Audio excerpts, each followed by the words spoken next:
اہل سنہ کے یہ تیسرے بڑے امام ہیں. امام جو ہیں وہ چار ہیں.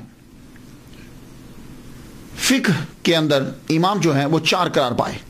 ویسے تو قرآن مجید اور حدیث مبارکہ سے استدلال کیا، استخراج جو ہے وہ کیا، استنباط جو ہے وہ کیا گیا، اور بہت سے ائمہ نے مسائل جو ہیں وہ نکالے اور اخذ کیے، رائٹ. لیکن ساری مسلم امہ متفق ہو گئی کہ چار امام ہیں، ان چاروں میں سے کسی ایک کے بھی پیچھے کوئی چلے تو وہ اہل سنہ میں شامل ہوگا. یہ چار امام ہی کیوں، اور پھر یہی امام کیوں؟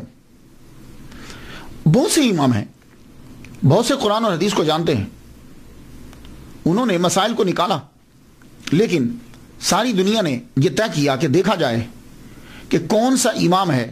ایک دو مسئلہ نہیں، پہلا انہوں نے یہ رکھا کہ امام اسے تسلیم کیا جائے گا کہ جس نے ولادت سے لے کر وصال تک کے تمام مسائل جو انسان کو پیش آتے ہیں وہ سارے جو ہیں وہ قرآن اور حدیث کے دلائل سے نکالے ہوں. یہ بات یاد رکھیے گا، قرآن اور حدیث کی روشنی سے نکالے ہوں پوری ایمانداری کے ساتھ، پہلی.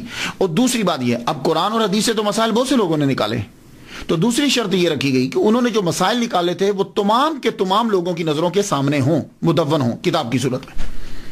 تو اس چیز کو جب چیک کیا گیا تو پتہ چلا کہ صرف چار امام ایسے ہیں کہ جنہوں نے ایمانداری کے ساتھ ولادت سے لے کے وصال تک کے، انسان کے ولادت اور وصال تک بیچ کے جو مسائل پیش آتے ہیں وہ معاملات ہیں، عبادات ہیں، ان کو قرآن اور حدیث سے اخذ کیا اور لوگوں کے سامنے اسے پیش کر دیا، اور وہ ہماری نظر میں ہمارے سامنے بالکل وہ موجود ہے.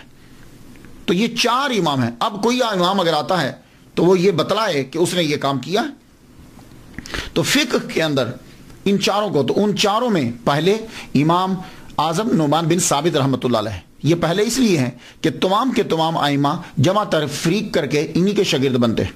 امام مالک ہم عصر ہیں ان کے، اور ان کے فتاوی جو ہیں وہ منگوایا کرتے تھے. یہ دوسرے امام. تیسرے امام امام شافعی رحمۃ اللہ علیہ. چوتھے امام امام احمد بن حنبل، یہ فقہ کے اندر امام ہے. ویسے تو امام کا لفظ دوسروں کے لیے بھی استعمال کیا جاتا ہے.